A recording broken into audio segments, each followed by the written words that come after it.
Well, there's a few things I wanted to get out of my system, mainly the Crystal Ball project, which was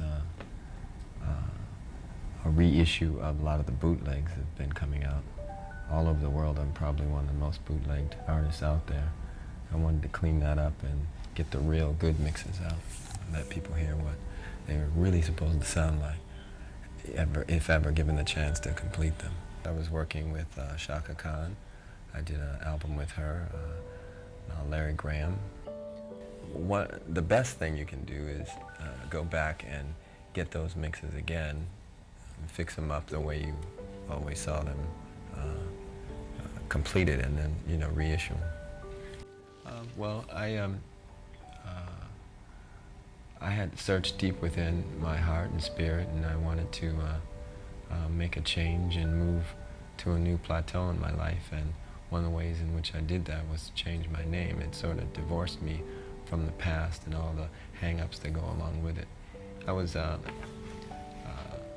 it's been well chronicled, in deep dispute with my record label. We had some issues that were basically about ownership of the music and how often I was supposed to record and things like that. We got along otherwise. We just had came to head in those types of, and they were gracious enough to allow me a very wide palette to put colors onto. Well, that was one of the things that I dealt with, is that I really searched deep within to find out the answer to whether fame was most important to me or my spiritual well-being, and I chose the latter. Well, I pretty much wanted to be dependent upon God, and when you get the inner calling to do something and you know that you're being inspired by God, you pretty much know you better answer that call or suffer the consequence. Well, that came up through people's problem with, mainly the media's problem with not having a pronunciation for the symbol. So they had to come up with something, I guess. What we found is throughout the world, if you hold this up and show it to people what they think of, they will say Prince. It's sort of come about over time. I've always morphed the female and the male symbol together. A lot of times you'll find, like I say, so-called fans on the internet, which is kind of a problem sometimes, because once they use the symbol, it's as though I've endorsed whatever it is that they have for sale. I like to say that I live in the world, but I'm not of it. I travel a lot. I call Spain home now. I also have a home in Minnesota. What I found that I like most is from 2 to 5, everything just shuts down. And everybody just chills, and they take a moment to just gather their senses. And I think, we probably need to do that here in America sometimes. Well, there's no stores and shopping and things like that. All that shuts down and just allows everybody a chance to just regroup and, think about life. It was interesting for me because I grew up getting a wider array of music. I grew up with Santana and Larry Graham and Fleetwood Mac, all kinds of different things, So that was very cool. I think it probably helped me to look inside to know that I had to do for self. Yeah. I wouldn't call it rough. I mean, he was very strict disciplinarian, but all fathers were. I learned the difference between right and wrong. As I go through this journey, I don't look back much at all. I try to stay in the now and live in the now. No, I think it keeps you young. Well, I learned early on this was what I wanted to do. Maybe about 12 years old, I knew that this is what I'd want to do the rest of my life. By the way, I'm still Prince. I use a different sound for my name, which is none. Well, It started with a lot of appearances I was doing in and about Minneapolis, and word just spread. And then I was taken out to Los Angeles by my first manager, whose name escapes me, and other people started getting to see what I could do. I used Stevie Wonder as an inspiration, whom I look up to a great deal, just for the way that he crafted music and his connection to the spirit. And boy, back then I used him as a role model in trying to play all the instruments and be very self-contained and keep my vision clear. So word spread very quickly about what I could do. A lot of people knew about it, yeah. The only thing I could think of, because I really don't like categories, but the only thing I could think of is inspirational. And I think music that is from the heart falls right into that category. People who really feel what it is that they're doing. And ultimately, all music is or can be inspirational, and that's why it's so important to let your gift be guided by something more clear. I like to believe that my inspiration comes from God. As you grow older, you learn, and you start to you get smarter. Oh, I've always known that God was my creator, and that without him, nothing works. It works to a point, and then it just kind of deteriorates. Entropy takes place. Right today, I could sit and say, I have animosity towards a company that owns the rights to my work. You know, they're businessmen. They're doing what it is that makes their business successful, and I'm also allowed to do things that make my business successful. And for me, that would be to own my work. So I just chose to step away from that. And knowing that, I sent a nice letter to the then president, because they changed a lot weekly, and I told him that I loved him, and that, you know, I was glad that I had this experience, you know. I think my understanding of it is what worked for me. I don't consider it proper that my creations belong to someone else. I can go up to a little kid on the street and say, do you know that I don't own Purple Rain? And they're appalled by that. We were sitting around watching a special about 1999, and a lot of people were talking about the year and speculating on what was going to happen. And I just found it real ironic how everyone that was around me, whom I thought to be very optimistic people, were dreading those days. And I always knew I'd be cool. I never felt like this was going to be a rough time for me. I knew that there were going to be rough times for the Earth, because this system is based in entropy, and it's pretty much headed in a certain direction. So I just wanted to write something that gave hope. And what I find is people listen to it, and no matter where we are in the world, I always get the same type of response from it. Not to sound arrogant, but there was a point during rehearsal, we were working on it, and the song was going to be sung in a 3-part harmony, like Sly and the Family Stone song. And we all got together and we started singing it, and it wasn't really working. So what I did is I said, all right, you sing your harmony for the first part, then you sing your harmony for the second part, and I'll sing my harmony for the third. And it broke. When that breakup happened like that, and everybody got their parts separated, then I knew we had something real special. Once I started writing Slave on My Face, I pretty much knew the outcome. I mean, you have to understand that that word on one's face pretty much changes the dynamic of any meeting that you're in when they see it. I think my love of rock music and living in Minneapolis, I'm always going to have my guitar in the mix somewhere. And the chance that I got to work with Gwen Stefani, I wanted something that she sounded really cool on, so I put that on there. Miles Davis, I learned a lot from. I learned a lot about space from Miles. Space is a sound too, and it can be used very inventively. My whole thing was to, I really wanted to chronicle the life I was living at the time, which was in a area that had a lot of great talent and a lot of rivalries. The Time and I forgot to mention, they will be on the pay-per-view special. You got to see them now. They're crazy. So I wanted to chronicle that that vibe. Well, you know, you can kind of get a feel. There was no movie out like that at the time.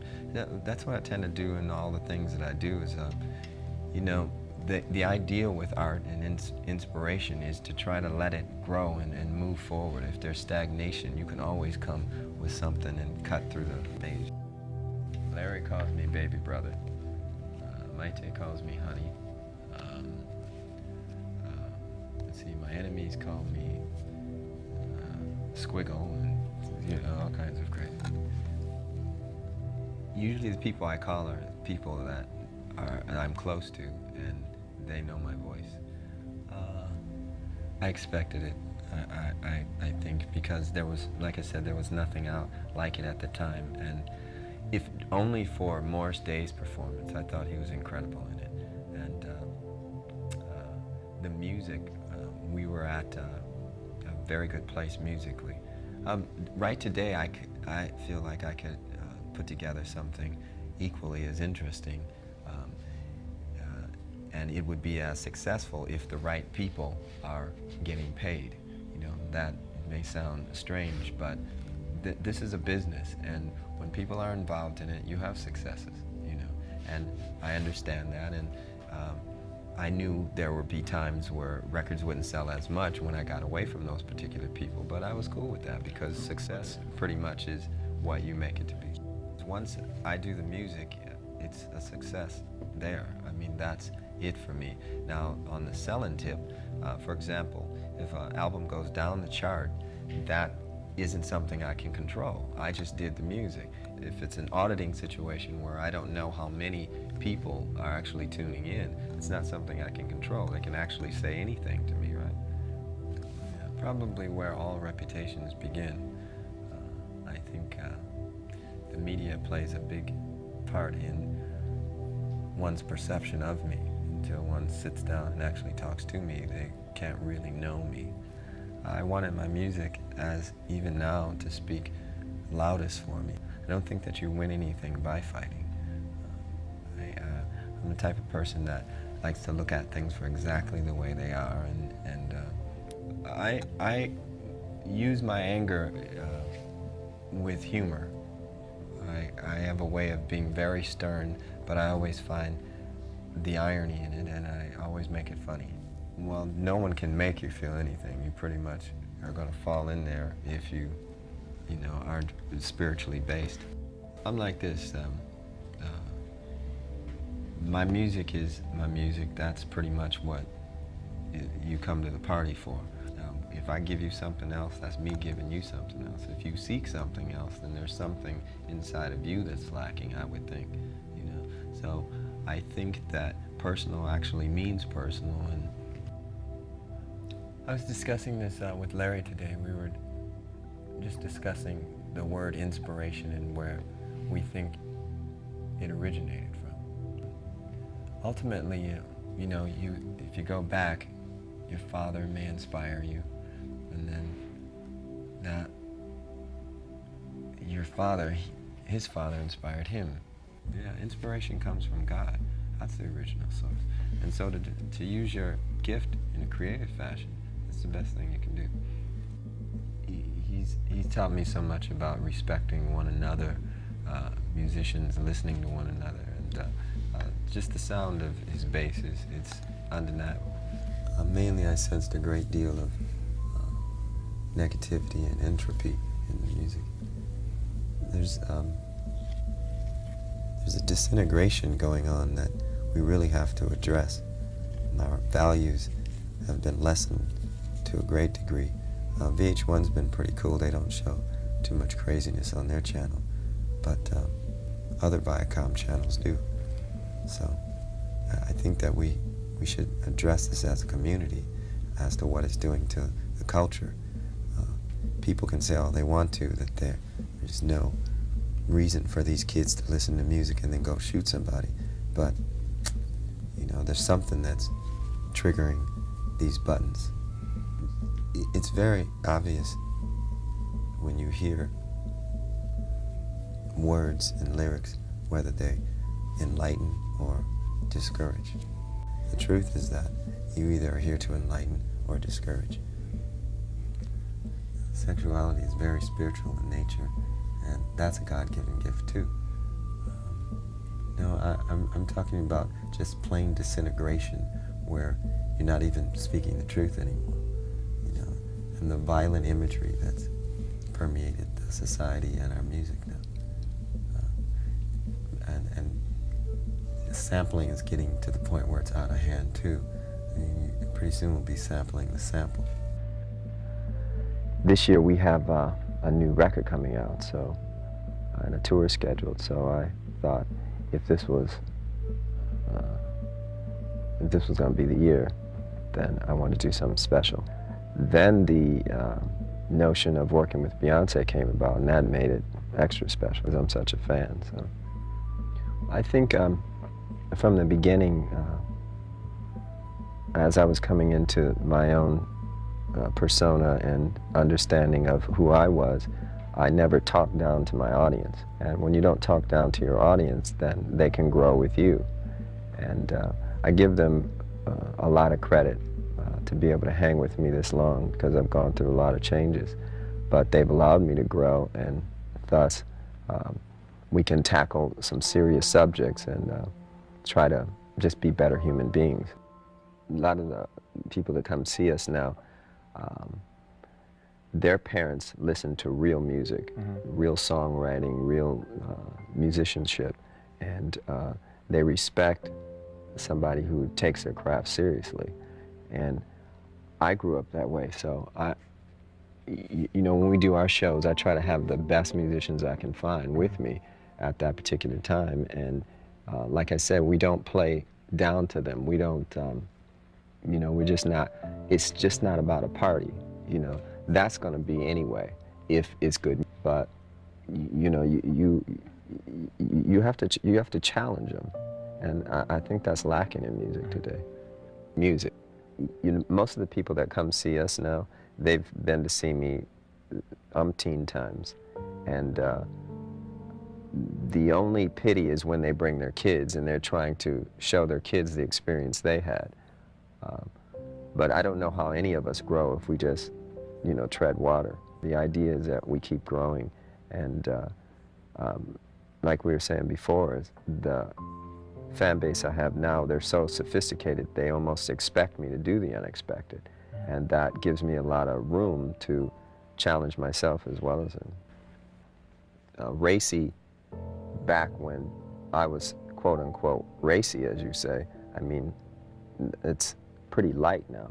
I mean, if you take the words to Darling Nikki, which I got into a little bit of hot water about back in '84, if you take those lyrics and read them now, it's a little different than, say, the president of the RIAA reading the lyrics to one of these current hip-hop songs at a congressional hearing. It's just, it's a lot different now.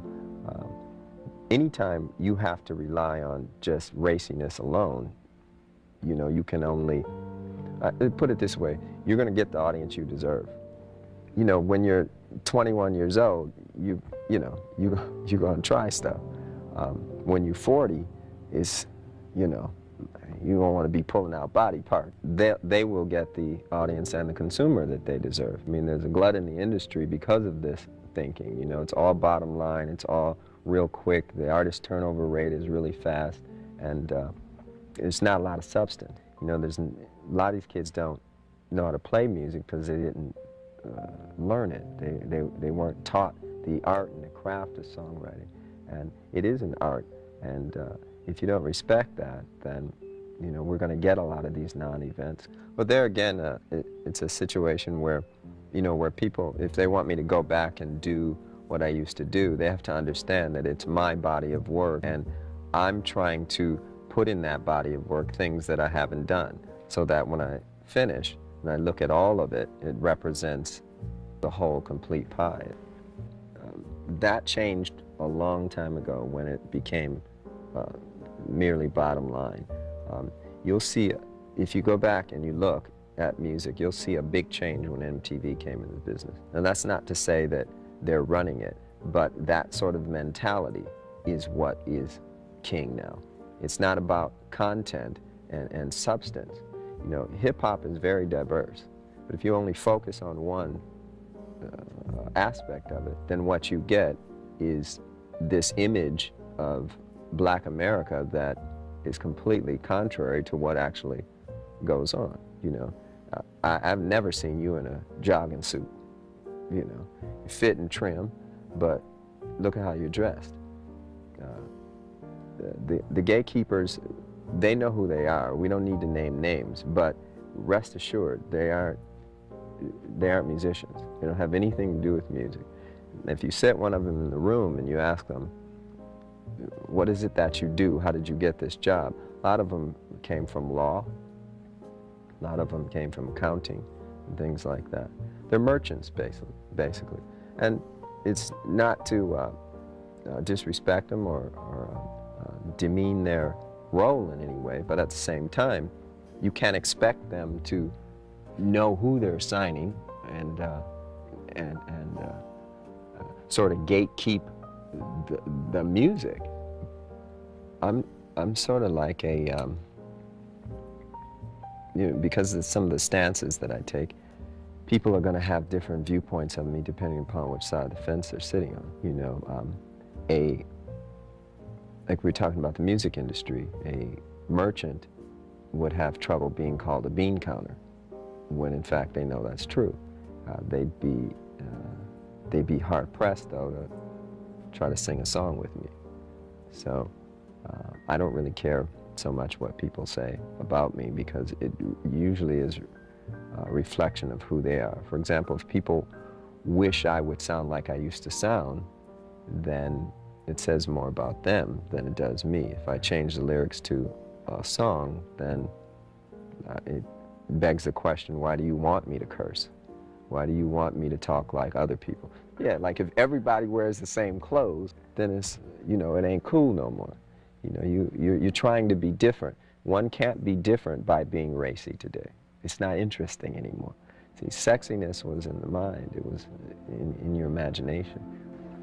Oh, first of all, I think just the word political and politics and all that is just semantics. You know, an equal share of economic wherewithal is desirable by all. I mean, we all just want to take care of our families and do it to the best of our abilities and see the world. People want to travel and things like that. A lot of people that I know haven't even been out of the United States. So I consider myself more of a spiritual person than I do political. I'm more concerned with the truth, more concerned with why people won't adhere to it and why they see themselves as us against them. I used to think that we were the ones that came up with that. But see, we didn't start a lot of these wars. We certainly don't want to go to them. Yeah, I'd say a big change happened for me in the year 2000 because I went back to using my name again. Well, there was a purpose for that, and recently Anita Baker called me and we spoke about her view of me writing slave on my face at the time. She said she didn't understand it at the time, but right after that, she had a lot of wars with her particular record company. And she's free now, and she owns her masters now. So she says to me, you know, I didn't understand it then, but I do now. I get it. Like I said, in the year 2000, once I changed my name back and the war was finished with my so-called enemies, I started reading the Bible intensely, and I come to find out that this is the truth. I'm just thankful to be alive. I'm thankful to have the friends that I do and the teachers that I do. And I've spent the last year just playing when I feel like it. And I really look forward to this time in my life. And I happened to come across that show, Unforgivable Blackness, and the story of Jack Johnson just moved me to no end. One of the reasons is that he had to deal with seemingly insurmountable odds all the time. You know, if he would knock somebody down, people from the audience would get into the ring and pick him back up. I just related to it on a lot of different ways. I was, I've never spoken about this before, but I was born epileptic. And I used to have seizures when I was young. And my mother and father didn't know what to do or how to handle it, but they did the best they could with what little they had. And my mother told me one day, I walked into her and said, Mom, I'm not going to be sick anymore. And she said, why? And I said, because an angel told me so. Now, I don't remember saying it. That's just what she told me. And from that point on, I've been having to deal with a lot of things, getting teased a lot in school. And, you know, early in my career, I tried to compensate for that by being as flashy as I could and as noisy as I could. And, you know, I just I look forward to this time in my life when I could reflect back on it and talk to people like yourself, Dr. Cornel West. I mean, when you all come over to the house and we sit and we just talk about heavy things, I just become thankful. The first thing I did is of course, I went into self and I taught myself music. My father left his piano at the house when he left, and I wasn't allowed to play it when he was there because I wasn't as good as him. So when he left, I was determined to get as good as him. And I taught myself how to play music, and I just stuck with it, and I did it all the time. And sooner or later, people in the neighborhood heard about me, and then they started to talk about me. And it wasn't in a teasing fashion, it was more like, wow, look what he can do. And there's something about having people around you giving you support that is, it's motivating. And once I got that support from people, then I believed I could do anything. And I had a lot of really good teachers. My best friend, Andre Simone, his brother, Eddie, I'm entirely indebted to in this regard. He used to tell me, man, your songs are better than anybody's on the radio. You can do whatever you wanted to. And I just kept rolling with it. Eventually, I went out to New York, and I got turned down my first time, but I just wasn't, you know, I felt like Jack Johnson then too, you know, so. Well, everybody's talented at something, and that's what makes the world go around. We all need each other, and again, it's about good mentoring and good teachers. I had a lot of good people around. The other thing I have to point out, though, is that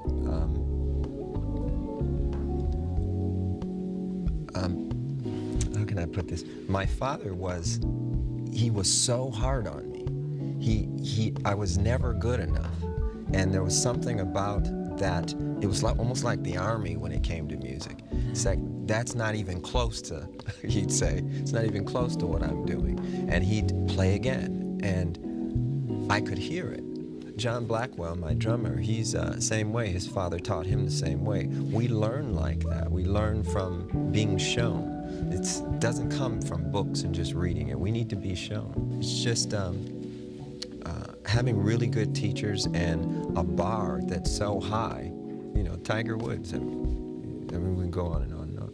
I think from him being so hard on me, that the one thing I got out of it is I understood that in his harshness, he wanted me to excel. He used to say things like, don't ever get a girl pregnant. Don't ever get married. You know, don't this, don't that. When he'd say these things, I didn't know what to take from it. So I would create my own universe. And my sister's like that. A lot of my friends are like that, the ones that I still have, you know, early musicians and things like that. Creating your own universe is the key to it, I believe, you know, and letting all the people that you need occupy that universe. You can tell whether they're beneficial if someone's respectful of you, you know, respectful of you when they're not around you. I find that most people are pretty respectful in front of my face. When they're not around me, sometimes you hear them say some pretty hurtful things. And I don't know if they think it won't get back to me, or if I don't care, or if I think I'm above it or whatever. But I remember them as I remember them. And we were in love then, we should be in love now. It's a hurtful place, the world in and of itself. We don't need to add to it. And we're in a place now where we all need one another. And it's going to get rougher. So I kind of hope that, I hope people, when they hear that, they don't think that I'm going to lash back out at them, because I'm not like that. I've never done that. I've heard a lot of things from a lot of different people, a lot of pretty famous people, a lot of journalists. A lot of my work is judged based upon my personality or my past work, as opposed to where we are now. And I don't know, it is hurtful sometimes. I'm thankful enough or blessed enough to be able to say that Miles Davis was a friend when he was alive. And he was a wonderful mentor and really, really funny, you know. And he could critique something you've done by humor and out of love. People he cared about, you know, he tried to help. When people criticize my work and attack my personality, it doesn't help me. I can't do anything with it. I welcome the industry to stay and remain the way it is. It's actually good because, you know, when I'm sitting talking with somebody like Anita Baker, we can point to the industry as the way we don't want to do it anymore. We don't believe in free goods, and we don't believe in you know, 90% of the contract the way it's written now, the standard contract. We don't believe in 360 deals. Anybody that signs one of those are absolutely crazy. But it's a free country, you can do whatever you want. The thinking behind this was to introduce a new artist to the world, somebody who is very dear to me, and her music, it's soothing, it soothes me. I'm not a big fan of male vocalists. Usually when I do ballads, I use my higher register because I love the female voice doing slow music. I spoke too soon and mistakenly compared Bria's music to Sade's music. I didn't mean that she sounded like Sade, but I did mean that there's a romance that is presence in Sade's music, that like the song Love is Stronger Than Pride. It's one of the most beautiful tunes ever. And there's a romance that was missing in today's music. And the best thing I could tell Bria was, try to do something that is not happening today. Try to get into a niche, because you have a beautiful voice, but you've got to do something with it that you don't hear. And that's what she's done. And it's one of those sleeper records that, you know, if people play and listen to all the way through, she got you. The beautiful thing about the relationship is that they're treating us like any other record company. They buy the same amount and they pay the same price. So, you know, we've done quite well already. I would just want it to be good music, and I'd want it to be littered with artists who own their master rights, because without that, they don't own any wealth. They can't put back into their communities. Very few artists that do own their masters right now. When that changes in the future, you'll see more radio stations being purchased. You'll see airwaves changing ownership rapidly. I just think it's more important that kids learn how to actually play the guitar. It's a tough instrument. It's not easy. It took me a long time, and it was frustrating at first. And you just have to stick with it. And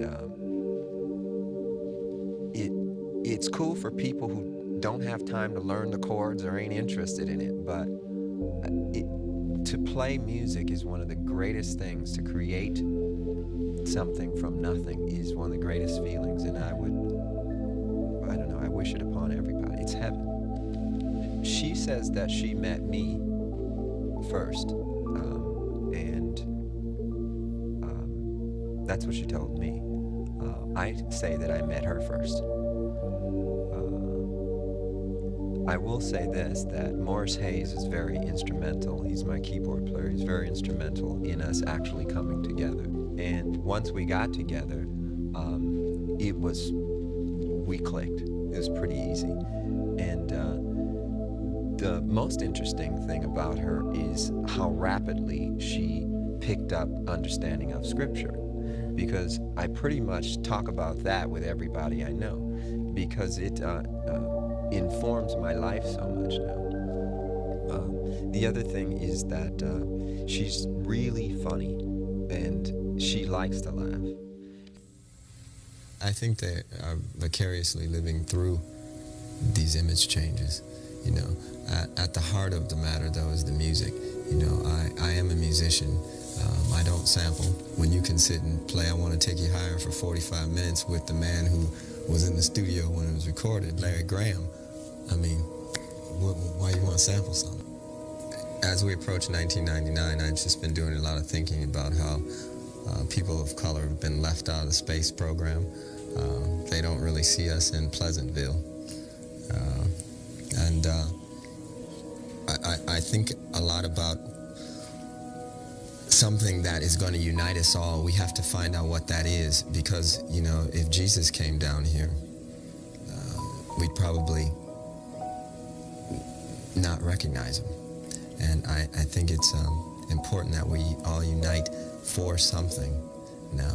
And I just wanted to come on and talk about maybe that could be freedom. My first experience with a fan, and I call her a fan because she was pretty fanatical. I used to answer her fan letters all the time, and she became very attached to me. And next thing you know, she was at my door, and she didn't want to leave. I've had people come up to my porch and try to get in, break in, all kinds of strange things. So I've been pretty private since these events. As far as playing concerts in smaller towns are concerned, we have a lot of plans for doing concerts from now until I can't jump off pianos no more. You know, I was on stage recently and I said that people asked me what it felt like to be 40. I said, I don't know, because I'm 17. If the sky has blood in it, blue and red make purple. We all need to unite for a reason now. We need to welcome Jesus' return. And if we can focus on that, all of us, I think a lot of this chaos will cease. I never meant to be compared to any slave of the past or any slave of the future. The slavery that I had undergone was in my mind, and as well as the business that I was in. We inked a $100 million deal with Warner Brothers, and that turned out to be a little less than desirable. It's like I was saying before, that you can go into record, you can go into do some form of art, and you you have any sort of chains on you, it's not going to come out as cool as it could be. I'm thankful to them for giving me the opportunity to be here talking to you. You know, this record is really important for me because it's the first time that I've recorded an album, a complete album, in a state of complete freedom. What you have to understand is that I play most of the instruments myself. So when I go in to do the guitar track, this is a happy, free man recording. It's helped the people who sell the music. You know, for an artist, you know, they don't make the money they used to. And I think we tend not to value things we can get for free. If you put anything in the place of music and say you got it for free, you'll see what I'm talking about. I don't mind fans singing the songs. My problem is when the industry covers the music. See, covering music means that your version doesn't exist anymore. A lot of times people think I'm doing Sinead O'Connor's song and Shaka Khan's song, yes, when in fact I wrote those songs. And it's okay when my friends ask to do them, but there's this thing called the compulsory license law, which allows artists through the record companies to take your music at will without your permission. And that doesn't exist in any other art form, be it books, movies. My name is very spiritual to me. It has a great deal of spiritual meaning, and one day maybe I'll hear a sound that will best give me the feeling of what it's supposed to be. But for right now, I just go by the look of it. There again, it's just one of the many rules that we as humans have to get used to, and I'm just trying to get unused to it, I guess.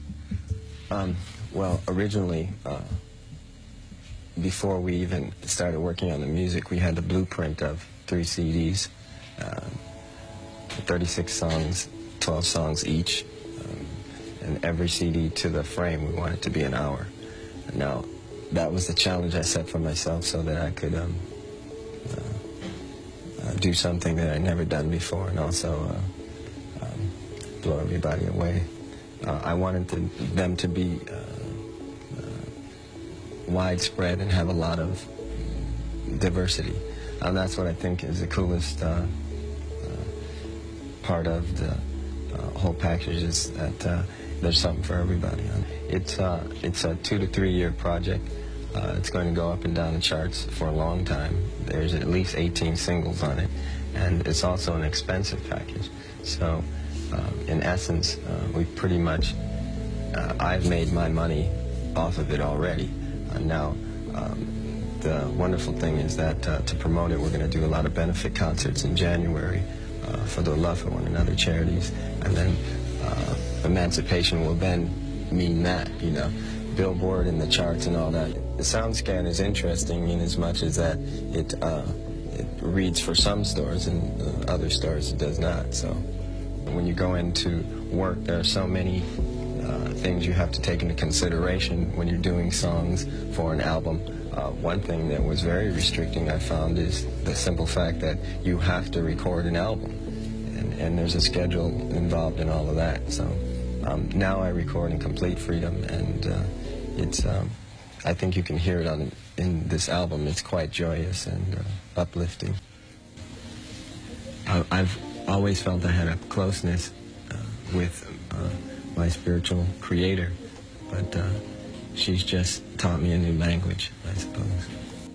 Well, let me just say this, that, you know, my obliqueness, so to say, when asked questions about that particular situation, you know, we both believe that thoughts and words can breed reality, and how we look at the situation is very important, and what we say about the situation is very important. All I can say is that I like to believe that we're both enlightened individuals that know that if you leave things in God's hands, you'll find out everything, and you'll find out the answer to the plan. So anything that happens, we accept. The music just shows that we're just all one people, and we don't deal in the divisions. Well, I think everybody knows, the audience even at this point, that a lot of the music that comes out now is prepackaged pop, and it's made with computers. It's no disrespect to them, but at the same time, I think that kids need to hear live music so that they know what it's really about, and then hopefully they'll pick up an instrument and keep this thing going. Every day I think of as a new beginning, and I've been blessed enough to have some of the most incredible musicians in the world in each of my bands, and this one is no different. And it's it's an amazing thing to be able to go on stage with people like Candy Delfer and John Blackwell and Rhonda Smith, people like that, Maceo Parker, and to know that you get to listen to them every night. I think what has happened this year is the media sort of came back to me, and they're focusing on what we're doing. It's pretty hard to ignore. The audience has never gone away, and the shows are some of the biggest that are out this summer. So it's almost like they're waking back up to what's happening, So it's all a blessing. I tend not to focus too much on my early career and the past. I try to focus on right now. I do know that people like D'Angelo, Alicia Keys, Beyonce. I'm most happy when people come up to me and they say they're inspired by my music and they're actually talented. One of the things we pride ourselves in is, again, learning how to arrange music, learning how to make the songs strong, segueing them all together, keeping the show like popping, and if you do have a bad show, like my voice is a little raggedy because it's so many shows back to back, but it doesn't matter because the band's so tight and they're a well-oiled machine at this point. So that's why it's so important to learn the music and not rely on the computers. Anytime you get people like this together and you just sit down and you talk about things, what we all seem to come up with is that we all are one people. And Toronto's really indicative of that. I find so much peace here, and the relation between people who are supposedly different are actually a lot better than they are in the United States. Ultimately, we're going to have to learn how to be together and become one people. What I've been doing recently is studying the scriptures as deep as I can, so that that's what gives me the optimism. And I would advise anybody, if you want to feel like there's some hope in this joint, pick up the book and read it and get somebody to actually show you what's going on in it, because it's a real thing. I think I've evolved just like anybody else. One difference, I think, with me is that in human years, I'm a little older than most of the artists that come on television, so you don't hear a lot of young people talking about things like I talk about, because they really haven't lived, they haven't gone through a lot of experiences yet, and we can't really expect them to.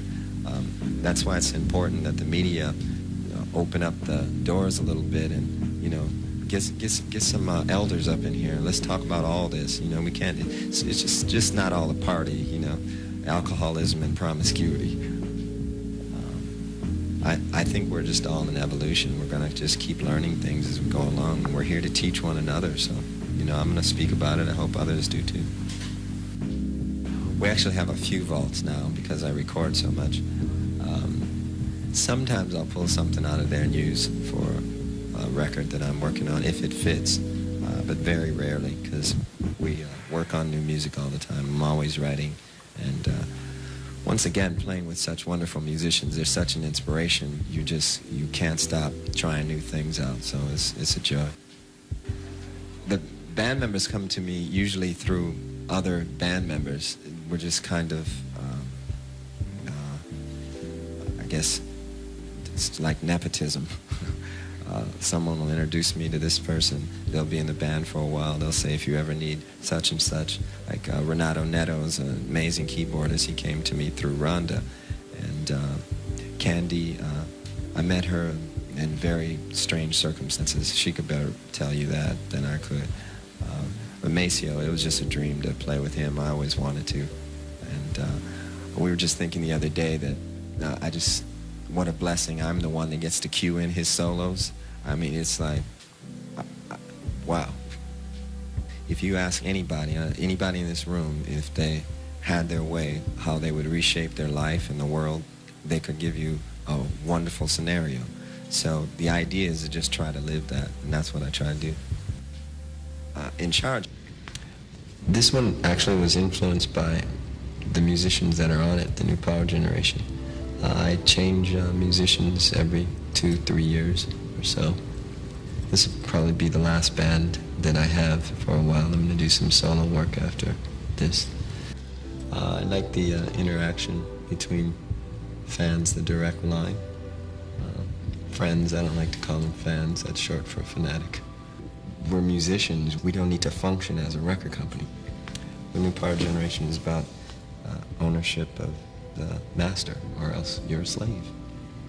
It is therapy for me. You're evolving your spirit, actually, every time you go back into the well. So the more I write, the more stuff I put out, the quicker I get to my destination.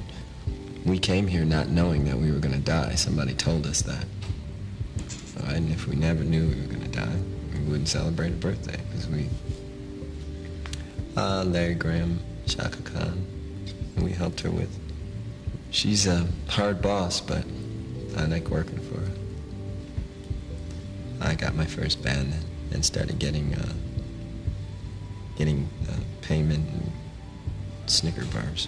Candy was currency, but it's enough things to bring you down. We don't need to jack our music up that way too.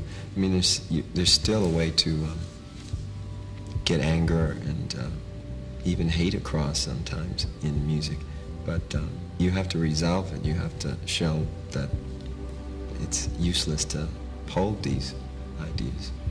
In most interviews, they ask you questions. I find now people are trying to get me to say something ill about record companies all the time. No bad feelings about record companies. I love record companies. They work. It's very obvious that they work by the consolidation of power. So I'm just doing something else right now. So and by being free and doing something else, it almost wakes you up to the fact that let them do their thing, you do your thing. Nobody's bothering me now. It's cool. I don't look at myself through other people's eyes. I had an interesting discussion with Larry Graham and a journalist upstairs about criticism of music. You know, if you're a true artist, you're using the gift you've been given from God. To criticize a gift from God is sort of to criticize God. You know, I looked at the writer, I said, I wouldn't criticize your writing here. I'm not a writer. I don't write books. You know, I wouldn't. Spending your life just criticizing another man's work and his gift is, you know, if it's genuine and it comes from the artist's heart, then I'm cool with it. If they're being egged on by their management and their record companies, well, that's not genuine. That's just trying to get another piece of purple pie. Much greater than money is a compliment. One of the things that we try to do, though, is wait until we have other songs that go together with our favorites. That's why it takes a long time to come out with albums these days. Because, you know, not being under contract, there's no rush to do anything. When I was 16, I was completely broke and needed to go get a job, so I got the Yellow Pages out, and I couldn't find one thing that I wanted to do. So I decided I was going to push as hard as I could to be a musician and win at it. You know? It's really hard to watch other musicians because you tend to, you know, it's like a painting you want to make straight or whatever. You just hear music like you hear it. Doesn't mean that, you know, what they're doing isn't of merit. I just hear music differently. A lot of fine musicians in the group right now, and I'm learning from them. So as much as I'd like to teach, I also like to learn. I don't go back in time and listen to it like that. I did. I worked on it and brought it as far as I could right then. A lot of it I didn't even finish. You know, a lot of the bootlegs that are out right now, they are unfinished, unmixed. You know, sometimes they change lyrics. And again, you wait until, you know, you find other things to go with it. We live in a singles-driven market, but, you know, I come from the old school making albums.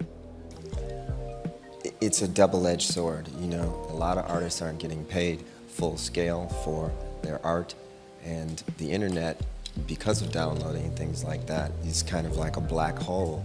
And it's hard to audit, it's hard to get accounting. And it's not that it's just about the money, but it's about justice and fairness. And when people say that they love you and they respect you, but at the same time take, 80% of your earnings, then expect you to fix your own communities. So eventually, with courageous people going out there and actually saying something and standing up for it, I think we'll get some balance. When you're 20 years old, you're looking for the ledge. You want to see how far you can push everything. And as an artist, I just went there just to find it. And you make changes. 30 years ago, there's a lot of things I don't do now that I did 30 years ago. And there's some things I still do. It seems to be the age-old problem of prejudice and misunderstanding between so-called races. I wrote a song once about a large ball, black on one side, white on the other, and if you have a person about this big only seeing that one side, that's the way they think the world is. And unfortunately, in war, there's children dying on both sides. A child dying is a child dying. We really need to look at this and think seriously about what we're doing here. I think music, not only should it be entertaining, but it should try to uplift you in some form or fashion. I think that's the purpose of music. It's to make light of a otherwise dire situation. You take music out of the world, it's going to be pretty dark. I almost think that we were taught race. It wasn't something that we're just born with. We all look different. We are all varied in our complexions and sizes, and all that's wonderful, that's good, But when we are put in boxes, I've always railed against that. So this isn't a new topic for me. Well, I always challenge people to play one of my so-called explicit songs up against an explicit song of today. If you take some of the music off these songs of today, you've got straight pornography. And one thing I always tried to keep was sensuality in my music. It was never done in a spirit of misogyny or meanness.